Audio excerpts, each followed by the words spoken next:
Welcome back to my channel. My name is Deanna. I own Virtuous HR Solutions. So I help small business owners like yourselves build trust with employees to prevent lawsuits using HR techniques. And today we're going to talk about attracting and retaining employees. So if you have employees or you're thinking, hey, it's about time to hire, this video is for you. So stick around. But first, I need some tea.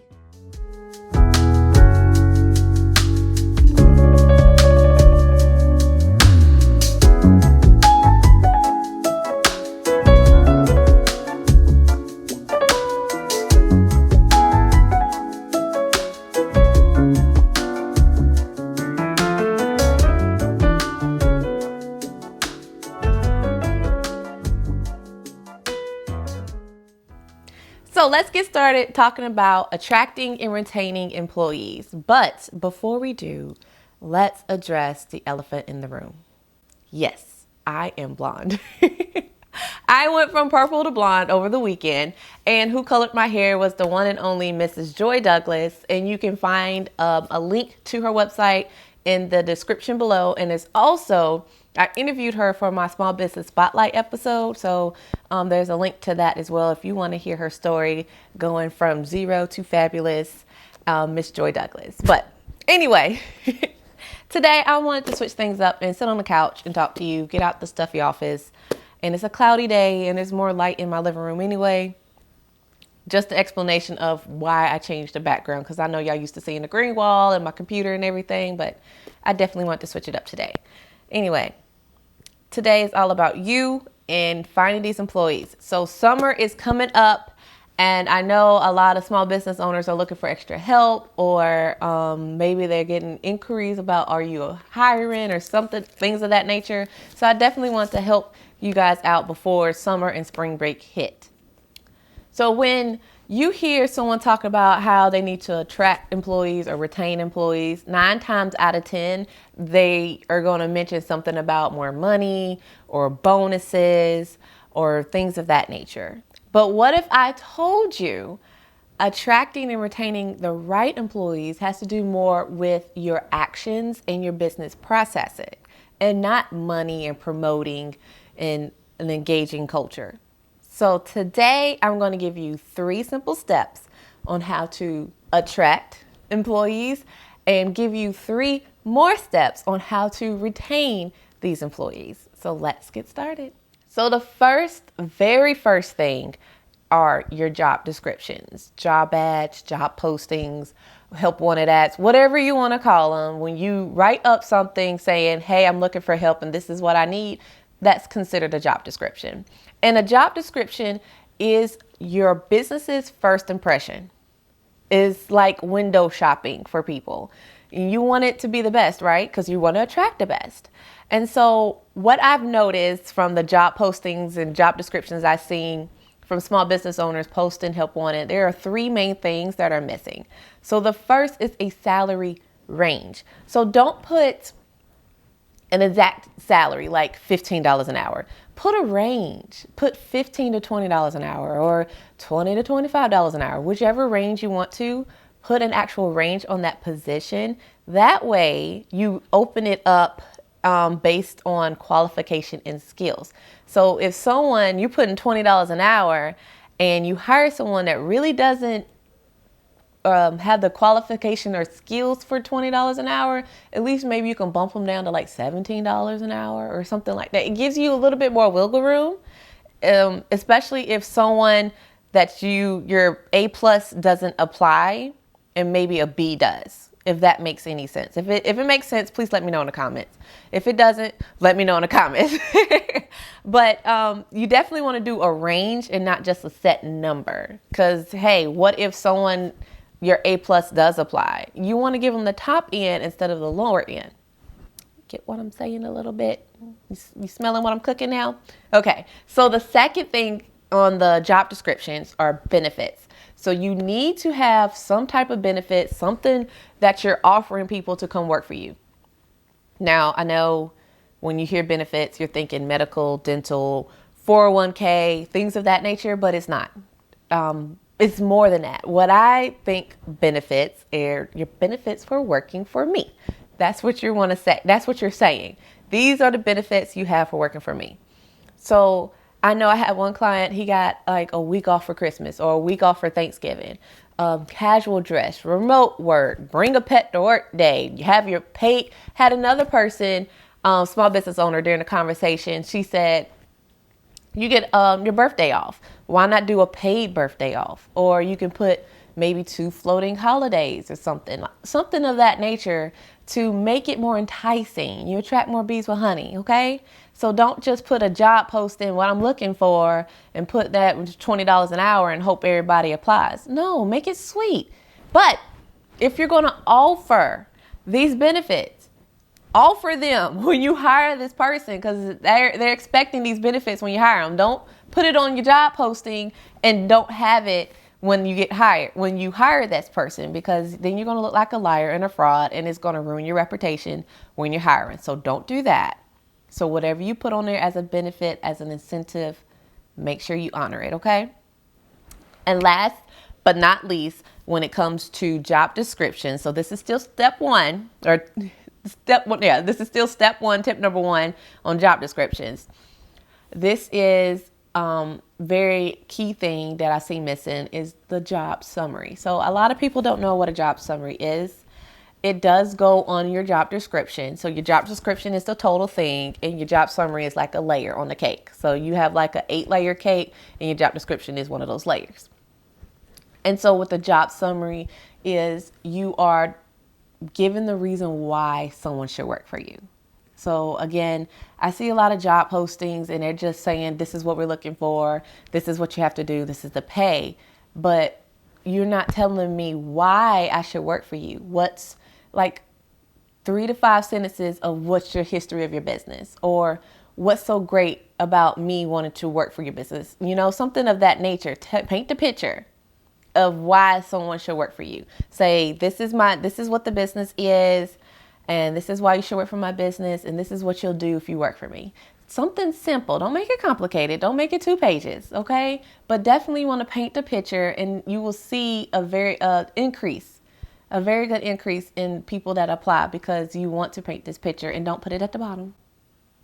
Put it towards the top, okay? That's a hint for you. But let's move on to step number 2, or tip number 2, your recruiting strategies. Oh my goodness. I'm so glad I'm sitting on the couch for this, because I need all the relaxation I need to talk to y'all about this recruiting. So when it comes to recruiting, one thing is definitely don't rush the process. A lot of small business owners will rush the process. You would rush the process. If you get like 2 applicants, you'll pull the job ad down, right? Or you say you're no longer accepting applications after 2 job applications. Or maybe after 5 or 10 days, nobody applies, you lose all hope, and you pull the job ad down saying, oh, I don't need help, I can do it by myself, or I'll just hire my neighbor or something.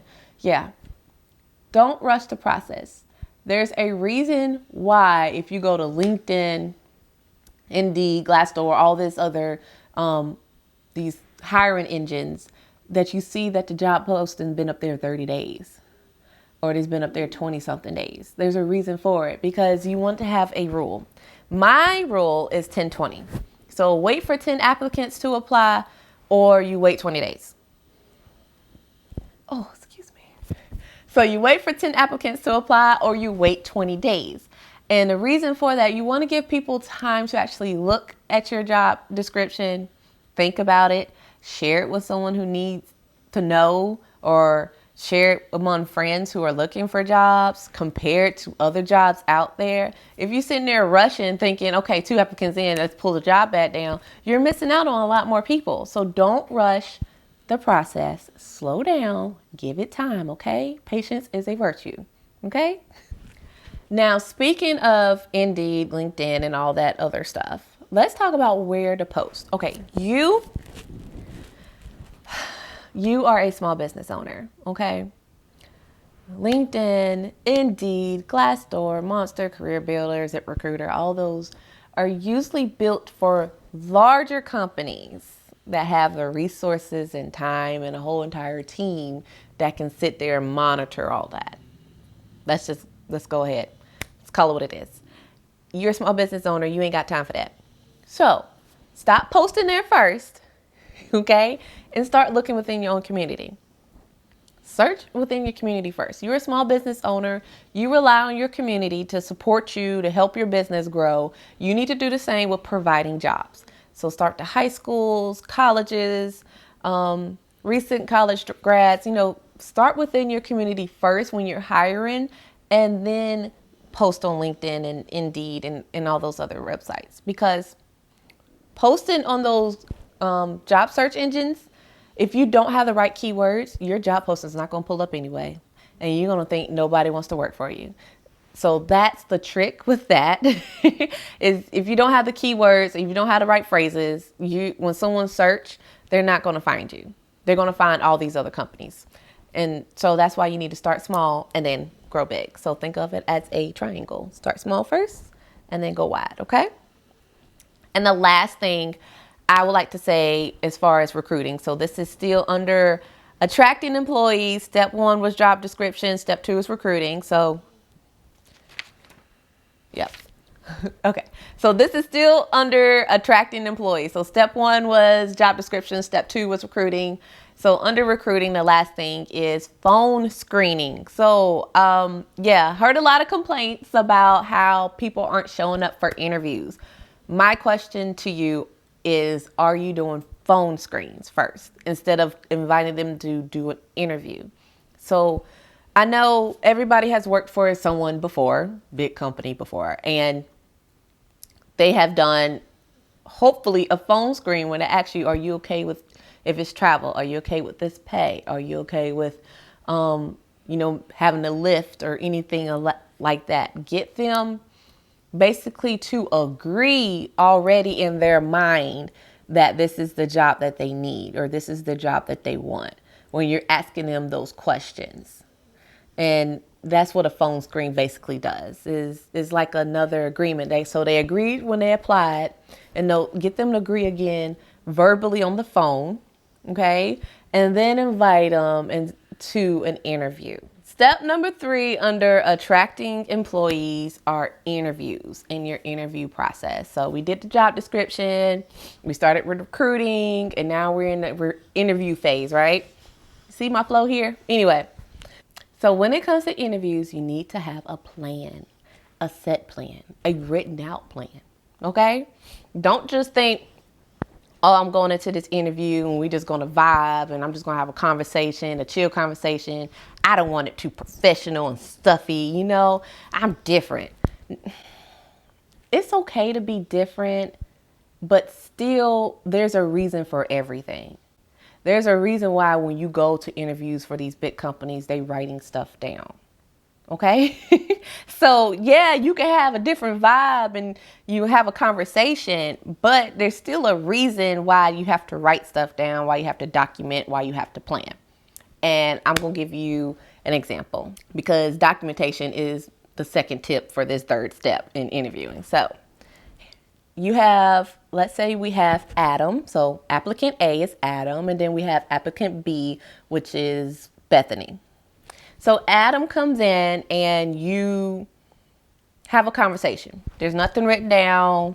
He comes in for the interview. You're just not feeling him. You feel like y'all just won't connect or click or whatever those people are saying today. There's no vibe. There's no good vibe coming from Adam. He has all the things down on his resume, checked off that you wanted, but you're not connecting. So Adam goes on his way, and then comes Bethany. And Bethany doesn't check off every box on what you wanted, but she cool. Y'all feel like y'all been friends forever, so you go ahead and hire Bethany. Why is this a problem? Because Adam, once he finds out that you hired Bethany over him, can go and file a lawsuit saying he's been discriminated against. What? You haven't even hired him yet and you can get a lawsuit? Yep, you can. So Adam could say he had sexual discrimination because he's a man, and maybe that's why you didn't hire him. It could say because of his age. He could say it's because of his race. He could say anything. And now you're in trouble because the EEOC, the Equal Employment Opportunity Commission, they're going to send you a letter, or they're going to come to your door saying, where's your documentation proving why Bethany is better than Adam for the job that you posted? And when you don't have a plan and when you don't document, then they're going to be like, okay, we're going to take Adam's side because you have no proof. You have zero proof on why you hired Bethany over Adam. Plan, document everything. So let's recap attracting employees. So step number 1 was job description. Step number 2 was recruiting. And step number 3 were interviews. Okay. And that was all under attracting. Now, retaining employees, those are 3 different steps that we're going to do. So the first thing in retaining is communication. Sounds simple enough, but people find it really hard to do. All right, so let's talk about communication. Like I said, people think it's simple enough talking, but a lot of people find it difficult. So the first tip I have for you under communication is transparency.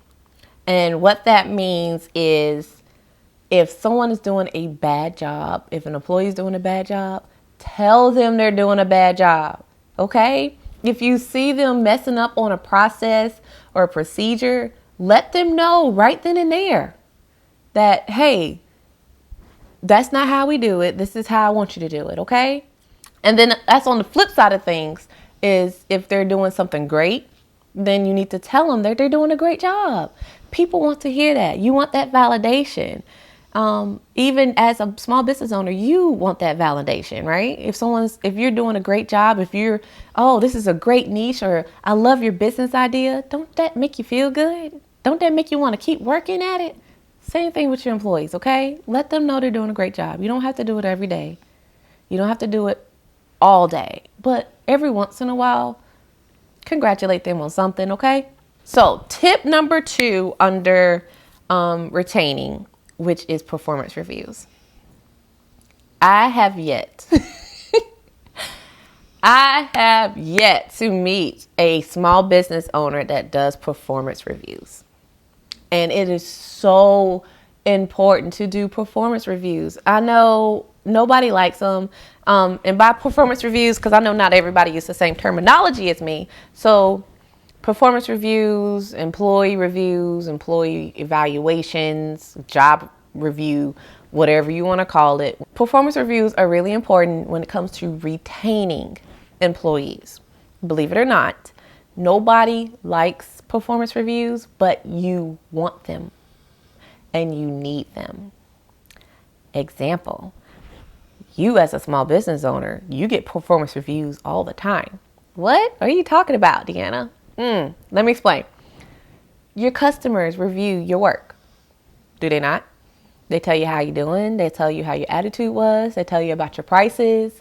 So these customer reviews are your performance reviews.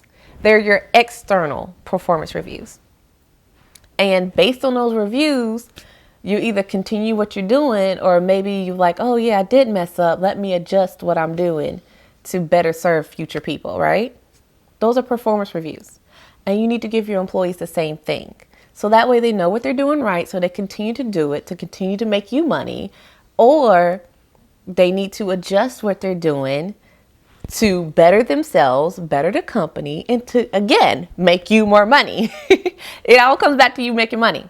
So it is an evaluation of the employee's job, and it lets the employee know what you're expecting of them. So every once in a while, it doesn't have to be every month. It doesn't have to be every other month. You can set up the structure. Please do not do annual. Annual is the worst thing you could do. Do not do an annual performance review. But the employee needs to know how they're doing, okay? It's like a checkup. So step number 3 on the retain employees is the small things. All the small things. So now I know you're thinking, what do you mean, Deanna, by small things? You will be surprised how little things make you want to continue working for someone. The first can be remote work. If you offer remote work or flexible scheduling, if you have people coming into an office setting or whatnot, maybe a 4-day work week, a 3-day work week, or, where they can work from home the other days. or maybe just do a 4-day work week and they're off Friday, Saturday, Sunday, or they're off Sunday, Monday, and Saturday. Just something of that nature. Again, it goes under the benefits, but it's the small things. Another, discounts and commission. If you provide products, a discount on a product, or maybe if you own like an automotive shop and they bring in customers, like a referral program, then you can, maybe give them some cash for bringing in that customer that came in. Another thing is rewards and recognition. This again goes with communication, but it goes a step further than that. So rewards and recognition is exactly what it says. You giving them a reward, a certificate, something saying this is your work anniversary, or maybe they made the top sales, or maybe they helped bring in a big client and you giving them that recognition that they deserve. And it doesn't have to be work related. You can do their birthday. You can do their, maybe they just got married and they're coming back from their honeymoon, or maybe they just got engaged or just had a baby. Something like balloons, flowers, cake, take them out to lunch, something of that nature goes under rewards and recognition, just to show that you appreciate them and you care about them. And last but not least, this is my favorite, is lunch and learns. I absolutely love lunch and learns because I love free food, and free food tastes better in my opinion. But lunch and learns are where you pay for lunch and you have somebody from the outside, from another business, come in and just teach your employees something new. So let's recap retaining employees. So the first was communication. The second was performance review. And finally, the last one is the small things that help retain employees. But overall, what helps attract and retain employees is one word, and it's trust. Having trust in a company that you work for makes you want to go to work, makes you continue to have that loyalty to them, okay? And when you trust that employee, you trust them to do the job, and guess what? You can have a vacation because you know that your business is still going to continue to run without you being there. So you have to trust the employees that you hire, and the employees have to trust you as a business owner, okay? So without trust, you're not going to be able to hire anybody. Without trust, nobody's going to want to work for you, okay? But that's all the time I have for you today. If you want or need more personalized help, just go to my website. The link is in the bio. Book a call with me. I'd be more than happy to help you set up a more personalized plan for you to help you attract and retain employees. But that's it for now. I'll see you next time. Bye, guys.